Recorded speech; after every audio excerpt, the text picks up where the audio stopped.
Article 21 right to go abroad 21ರಲ್ಲೇ ಬರುತ್ತಾ? ಈ ಕ್ವಶನ್ನು 1978ರಲ್ಲಿ ಸುಪ್ರೀಂ ಕೋರ್ಟ್ಗೆ ಕೇಳಲಾಗಿತ್ತು. One of the famous case Maneka Gandhi case ಅಂತಲೇ ಹೇಳ್ತೀವಿ.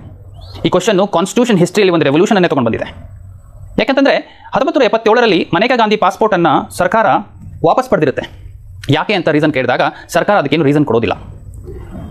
ಸರ್ಕಾರದ ಪಾಸ್ಪೋರ್ಟ್ ಆ್ಯಕ್ಟಲ್ಲಿ ಸೆಕ್ಷನ್ 10 ಸಬ್ ಕ್ಲಾಸ್ 3 ಮತ್ತು ಸಿ, ಸೆಕ್ಷನ್ 10 ಸಬ್ ಕ್ಲಾಸ್ 5ರಲ್ಲಿ ಪಬ್ಲಿಕ್ ಇಂಟ್ರೆಸ್ಟಲ್ಲಿ ಸರ್ಕಾರ ಪಾಸ್ಪೋರ್ಟನ್ನು ಹಿಂಪಡೆಯಬಹುದು ಅಂತ ಇದೆ.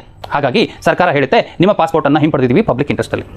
ಮೇನಕಾ ಗಾಂಧಿ ಅವರು ಏನು ಮಾಡ್ತಾರೆ ಅಂದರೆ ಅವರು ಸುಪ್ರೀಂ ಕೋರ್ಟ್ಗೆ ಹೋಗ್ತಾರೆ, ರಿಟ್ಟನ್ನು ಫೈಲ್ ಮಾಡ್ತಾರೆ. ನಿಮ್ಮ ಫಂಡಮೆಂಟಲ್ ರೈಟ್ಸನ್ನು ವೈಲೇಟ್ ಮಾಡಿದಾಗ ಆರ್ಟಿಕಲ್ 32 ಏನು ಹೇಳುತ್ತೆ ಅಂತಂದರೆ ನೀವು ಡೈರೆಕ್ಟ್ಲಿ ಸುಪ್ರೀಂ ಕೋರ್ಟ್ಗೆ ಹೋಗಿಬಿಟ್ಟು ನಿಮ್ಮ ರಿಟ್ಟನ್ನು ಫೈಲ್ ಮಾಡ್ಬೋದು. ಸೊ ಸುಪ್ರೀಂ ಕೋರ್ಟ್ಗೆ ಮೇನಕಾ ಗಾಂಧಿ ಅವರು ಹೇಳ್ತಾರೆ ನನ್ನ ಫಂಡಮೆಂಟಲ್ ರೈಟ್ಸನ್ನು ವೈಲೇಟ್ ಆಗಿದೆ.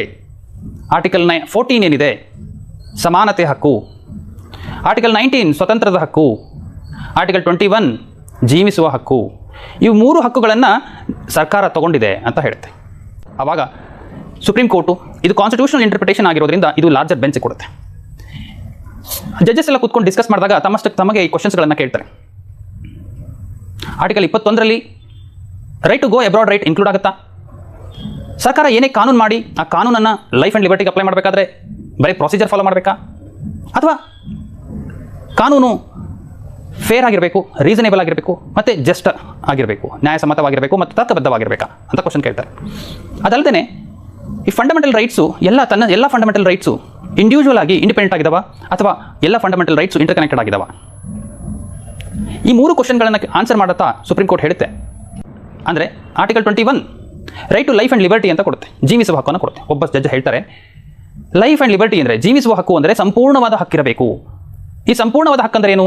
ನನ್ನ ಮನಸ್ಸಿಗೆ ಬಂದಾಗ, ನನ್ನ ತರ್ಕಕ್ಕೆ ಬಂದಾಗ ನನಗೆ ಎಲ್ಲಾದರೂ ಟ್ರಾವೆಲ್ ಮಾಡುವಂಥ ಹಕ್ಕು ನನಗಿರಬೇಕು. ಸೊ ಈ ಹಕ್ಕು ಆರ್ಟಿಕಲ್ 21ರ ಭಾಗವಾಗಿದೆ ಅಂತ ಹೇಳ್ತಾರೆ. ಹಾಗಾಗಿ right to go abroad is a part of article 21 ಅಂತ ಹೇಳ್ತೀವಿ. ಅದಲ್ಲದೆ ಎರಡನೇ ಪ್ರಶ್ನೆಯನ್ನು ಆನ್ಸರ್ ಮಾಡಬೇಕಾದಾಗ ಇವೆಲ್ಲ ಫಂಡಮೆಂಟಲ್ ರೈಟ್ಸ್ ಮ್ಯೂಚುವಲಿ ಎಕ್ಸ್ಕ್ಲೂಸಿವ್ ಇದಾವ, ಇಂಡಿಪೆಂಡೆಂಟ್ ಆಗಿದಾವ ಅಥವಾ ಮ್ಯೂಚುವಲಿ ಎಕ್ಸ್ಕ್ಲೂಸಿವ್ ಆಗಿದಾವ ಅಂತ ಕೇಳಿದಾಗ ಸುಪ್ರೀಂ ಕೋರ್ಟ್ ಹೇಳುತ್ತೆ ಎಲ್ಲ ಫಂಡಮೆಂಟಲ್ ರೈಟ್ಸು ಒಂದರಿಂದ ಇನ್ನೊಂದಕ್ಕೆ ಕನೆಕ್ಟೆಡ್ ಆಗಿದೆ. ಇವು ಆರ್ಟಿಕಲ್ 14, 19 ಮತ್ತು 21 ಏನಿದೆ ಇವು ಗೋಲ್ಡನ್ ಟ್ರಯಾಂಗಲನ್ನು ಫಾರ್ಮೇಷನ್ ಮಾಡ್ತವೆ ಅಂತ ಒಂದು ಹೊಸ ಇತಿಹಾಸವನ್ನೇ ಬರೆಯುತ್ತೆ. ಅದಲ್ಲದೆ ಮೂರನೇ ಭಾಗಕ್ಕೆ ಆನ್ಸರ್ ಮಾಡಕ್ಕೆ ಬಂದಾಗ ಸರ್ಕಾರ ಏನು ಕಾನೂನುಗಳನ್ನು ಮಾಡುತ್ತೆ, ಈ ಕಾನೂನು ಆರ್ಟಿಕಲ್ 21ಕ್ಕೆ ಅಪ್ಲೈ ಮಾಡಬೇಕಾದ್ರೆ ಜಸ್ಟ್ ಪ್ರೊಸೀಜರ್ ಅಷ್ಟೇ ಫಾಲೋ ಮಾಡೋದಲ್ಲ, ಅದಲ್ಲದೆ ಪ್ರೊಸೀಜರ್ ಜೊತೆಗೆ ನ್ಯಾಚುರಲ್ ಜಸ್ಟಿಸನ್ನು ಎಸ್ಟಾಬ್ಲಿಷ್ ಮಾಡಬೇಕಾಗುತ್ತೆ. ಅಂದರೆ ಸರ್ಕಾರ ಯಾವುದೇ ಕಾನೂನು ಮಾಡಿ ಆ ಕಾನೂನನ್ನು ಲೈಫ್ ಆ್ಯಂಡ್ ಲಿಬರ್ಟಿಗೆ ಅಪ್ಲೈ ಮಾಡುತ್ತೆ ಅಂದರೆ ಅದು 3 ಟೆಸ್ಟನ್ನು ಪಾಸ್ ಮಾಡಬೇಕಾಗುತ್ತೆ ಅಂತ ಹೇಳುತ್ತೆ. ಆ ಟೆಸ್ಟ್ ಯಾವುದು ಅಂತಂದರೆ ಒಂದು ಕಾನೂನು ಫೇರ್ ಆಗಿರಬೇಕು, ಕಾನೂನು ರೀಸನೇಬಲ್ ಆಗಿರಬೇಕು ಮತ್ತು ಕಾನೂನು ಜಸ್ಟ್ ಆಗಿರಬೇಕು, ಕಾನೂನು ನ್ಯಾಯಸಮ್ಮತವಾಗಿರಬೇಕು ಮತ್ತು ತರ್ಕಬದ್ಧವಾಗಿರಬೇಕು ಅಂತ ಹೇಳುತ್ತೆ.